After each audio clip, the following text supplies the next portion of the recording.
From an actor caught laughing in the background of a flogging act to Claire's complete dress change in just one scene, here are the worst Outlander blunders that you missed.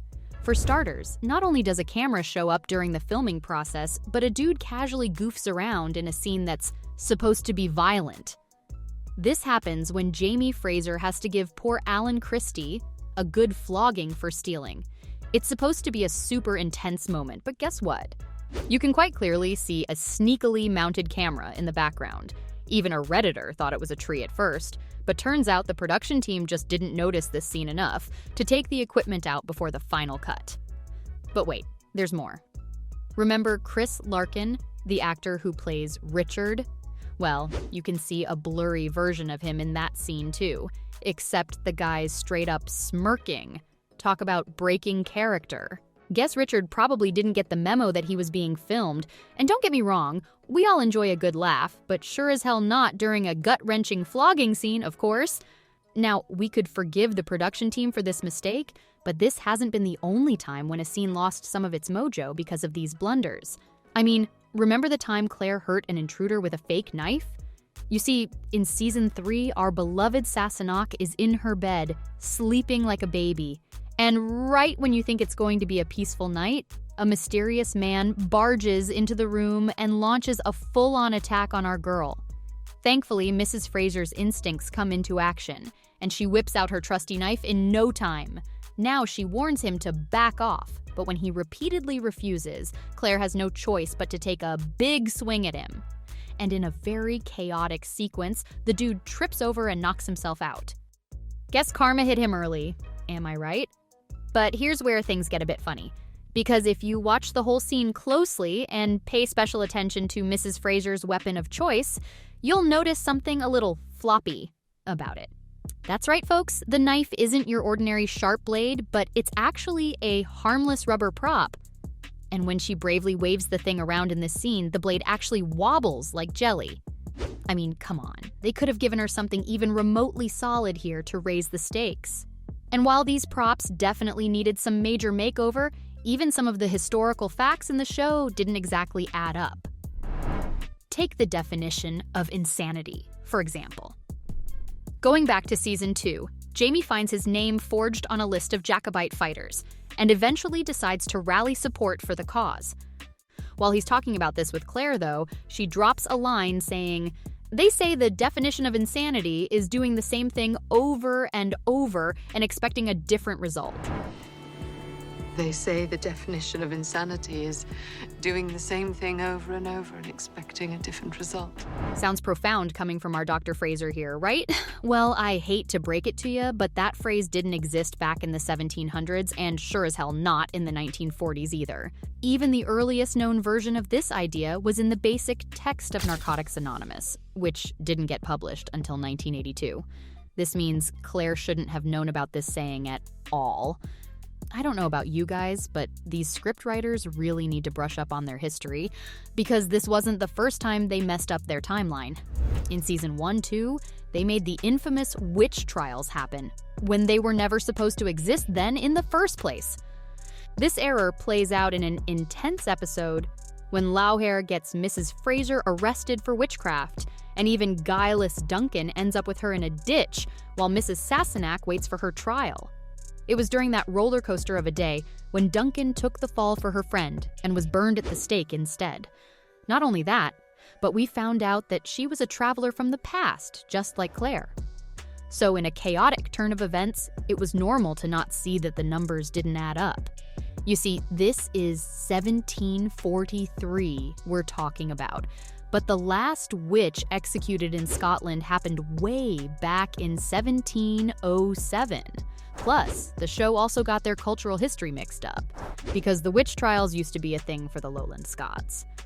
But in Outlander, they made it seem like it was a normal custom in the Highlands too. A big oopsie indeed. I would say, though, it's probably easy to miss out on this fact if you're not a history nerd, but there's no way you could have missed Jamie's unrealistically massive beard growth in season 3, and that too, within a couple of hours. Sounds crazy, right? Well, even before this, things take an insane turn when Ian gets kidnapped by pirates, and the Fraser couple go on a mission to find him. You best believe there are even crazier things happening in Jamaica, where Ian is kept as a prisoner, while Gillis is up to no good. But in the middle of all the confusion, there's one thing that stands out like a sore thumb: Jamie's beard. At first, Mr. and Mrs. Fraser are on the boat when the Highlander's about to shave. And as he does, he says his beard has been growing for 4 days. 4 days growth since we left Kingston. Which is weird because it's only a light stubble. But hey, the production team didn't just stop there. Because after a few hours pass by, the couple wash up on the shores of the New World, and guess what? Jamie's beard has grown much longer. I mean, unless the seawater gave him some sort of growth potion, there's no way this could have happened in just a few hours, or even days. And while Fraser failed to fool us with this transition, our Sassenach isn't safe from these slip-ups either. One of them comes the first time we're introduced to her character, while she's wearing an apron and treating patients during World War II. It's true her time as a nurse took a toll on her mental health, and we get to see her in action while she's trying to save one of her patients, to get an idea of the horrors she's had to see during that time. In one instance, a soldier's leg takes a serious hit. It's a bloody mess, and Claire instantly springs into action to minimize the damage. But while she does this, you'll notice her apron manages to stay clean. That's some next-level stain resistance right there. What's interesting, though, is that when the doctor and the other soldiers successfully sedate the poor wounded lad and she can finally step away, the doctor slowly walks out of there with her apron completely covered in blood. I mean, last time I checked, the blood is supposed to come from a patient, right? And there's no way her shocked face was gonna distract us from the screw-up. It's not just the clothes either, but even some of her lines in the show seem fishy. Like the time the Sassenach gave a reason why she couldn't marry Jamie. It was obviously a difficult thing for her to do, since she already had a loving husband back at home. But sadly, she realized that to get Blackjack Randall off her trail, she needed to marry a Scot, which, in this case, meant marrying our one and only Jamie. Even then, Claire protested that, saying she couldn't marry him because she didn't know anything about the Highlander, not even his real name. Well, hold on a second there, Claire. That can't be true because right in the previous episode, the garrison commander, she reads their marriage contract, which clearly states both her full name and Jamie's full name.